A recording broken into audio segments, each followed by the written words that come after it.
ग्रंथांचो मग ग्रंथांचो मी पाहतो तू किती ग्रंथ टाकतोस गणित कर गणित कर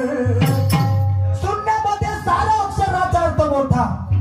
शून्यामध्ये सारा अक्षराचा अर्थ मोठा 100 जर लिहायचं झालं 10 लिहायचं झालं तर त्या एकच्या समोर शून्य लावला तर त्याची किंमत 10 होते आणि एकच्या बाजूने जर शून्य लावला तर त्या शून्याची किंमत होते का काही आणि म्हणून म्हणत आहे